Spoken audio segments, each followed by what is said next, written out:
Meus amigos, sejam muito bem-vindos. No vídeo de hoje nós vamos falar a respeito de um tema que tem se cada vez mais se tornado popular, de uma prática que tem se disseminado cada vez mais no meio católico brasileiro. Trata-se do tarô, uma prática divinatória cuja origem é relativamente recente, se comparada principalmente com a astrologia e com outras práticas que nós podemos encaixar no chamado ocultismo.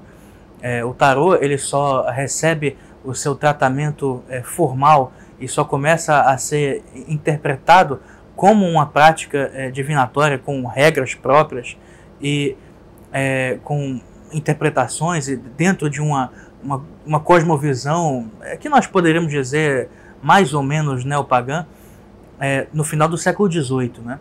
Isso aparece com a obra de Cour de Gébelin, Antoine Cour de Gébelin, um cabalista e ocultista francês, que inclusive era melhor amigo do autor de um dos tarôs mais populares, né, que era Jean-Baptiste Aliette. Aliette resolveu inverter o seu nome, o seu sobrenome, e tornou-se Eteila. O tarô de Eteila, publicado na década de 1780, não me lembro do ano, é um dos mais populares e um dos que expressam mais perfeitamente a cosmovisão maçônica, né, gnóstica das seitas esotéricas do século XVIII. E esse tarô vai ser o segundo mais popular de todos. O primeiro que foi publicado é o mais famoso, o chamado Tarô de Marselha, publicado também na França em 1760.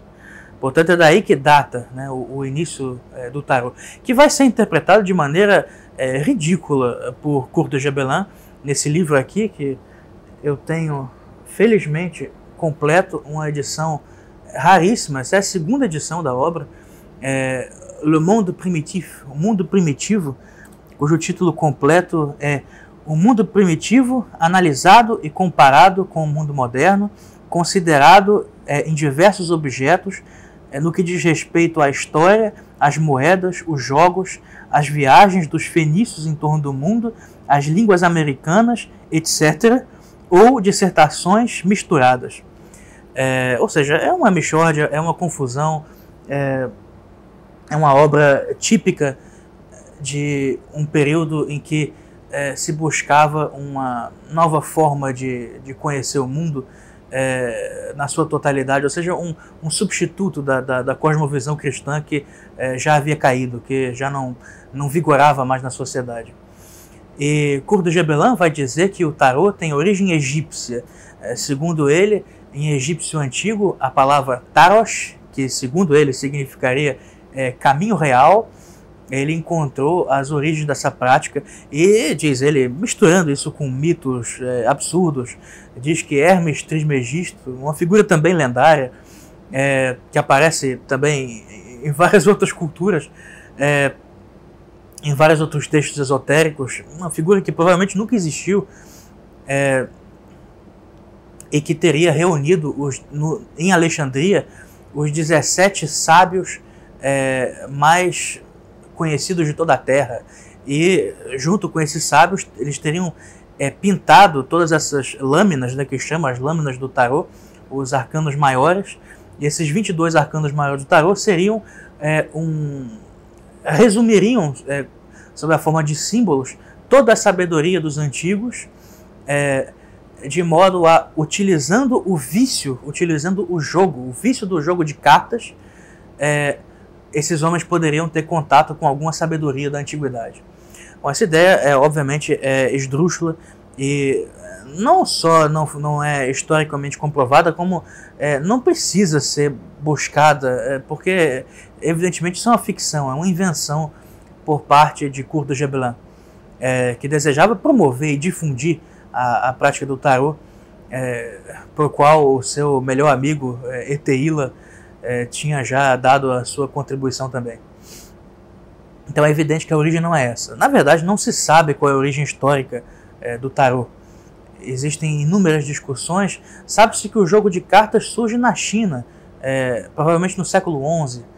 Mas, bom, creio que não tinha essa forma, né? Os 4 naipes são obviamente relacionados com os 4 elementos e, portanto, de uma cosmovisão ocidental, já que na China eles têm 5 elementos, né? Então não caberia dentro dessa cosmovisão.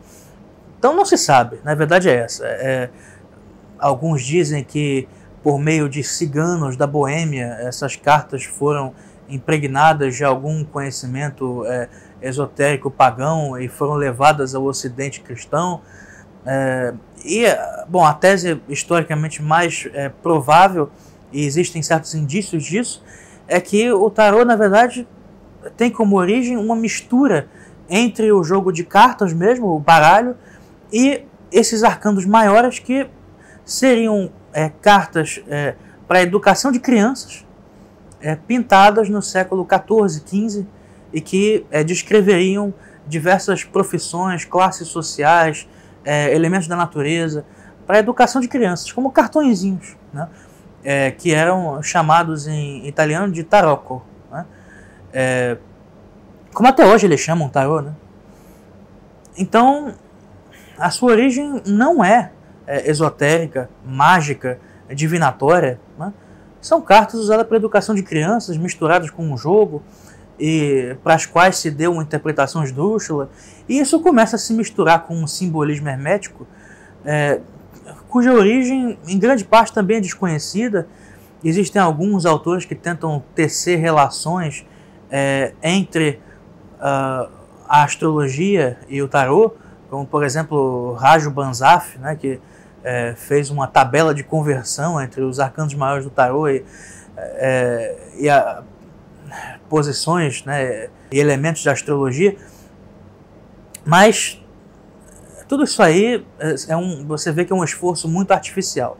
A verdade é que não se sabe qual é a origem do tarô, e portanto fica muito difícil entender o que é esse simbolismo, o que ele quer dizer. E as interpretações no fundo são muito arbitrárias. A mais famosa delas, e que aliás é uma das razões pelas quais o tarô se infiltrou tanto no meio católico ultimamente, é a obra de Valentin Tomberg, né, que escreveu anonimamente as meditações sobre os 22 arcanos maiores do tarô. É um livro escrito nos anos 60 e que virou livro de cabeceira de João Paulo II, né?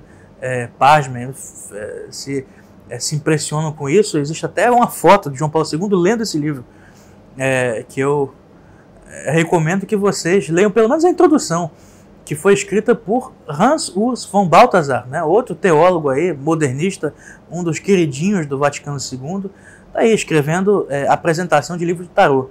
Né, e é isso mesmo que se tornou o catolicismo nas últimas décadas. Infelizmente, uma mistura, né, de doutrinas esotéricas humanas, de um conhecimento não só falho, como em boa medida para o qual existe inclusive o concurso de demônios e uma mistura disso com a doutrina da igreja.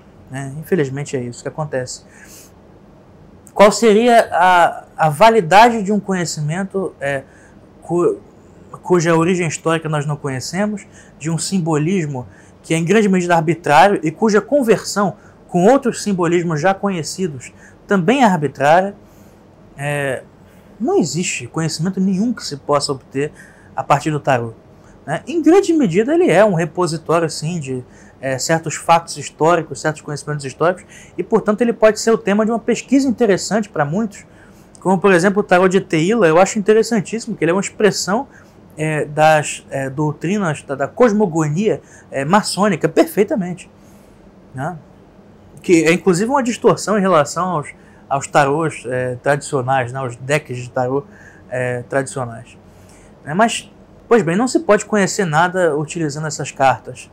E a prática divinatória, seria essa prática lícita? Né? Uma outra questão que cabe a nós, como católicos, e mesmo aqueles que não são católicos e que assistem esse vídeo, será que eles podem obter algum conhecimento a respeito do futuro ou a respeito das suas condições atuais, do conjunto de forças cósmicas, de potências angélicas, ou seja lá o que for, que esteja influindo na configuração atual do mundo ou da minha alma? É evidente que não. Para isso é preciso fazer uma comparação muito simples com a astrologia. E aqui eu não falo como advogado da astrologia, pelo amor de Deus.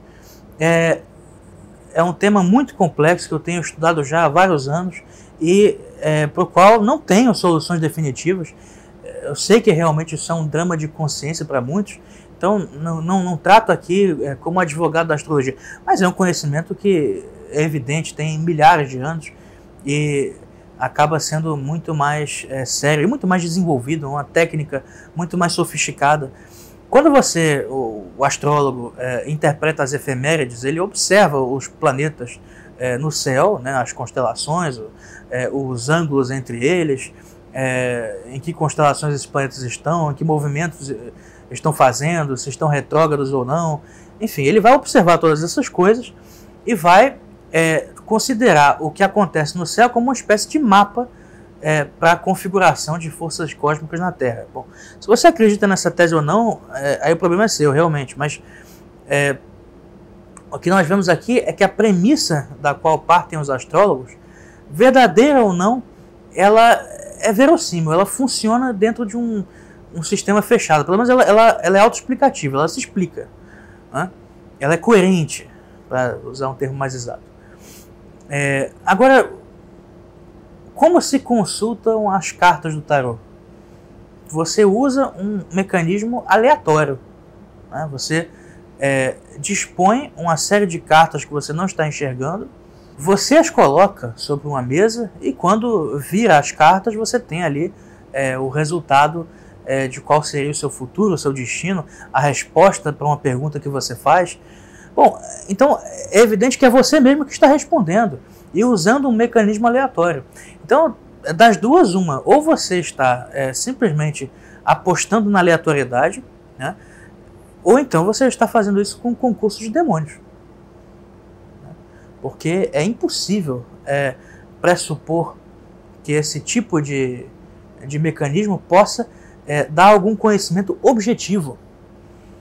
Né? O astrólogo, por exemplo, ele é totalmente passivo diante dos astros que ele observa. Então, se os astros forem, por acaso, movidos por anjos, como querem alguns, ou se eles expressam uma sabedoria divina, etc., você tem ali uma garantia de que esse conhecimento corresponderia a algo de objetivo.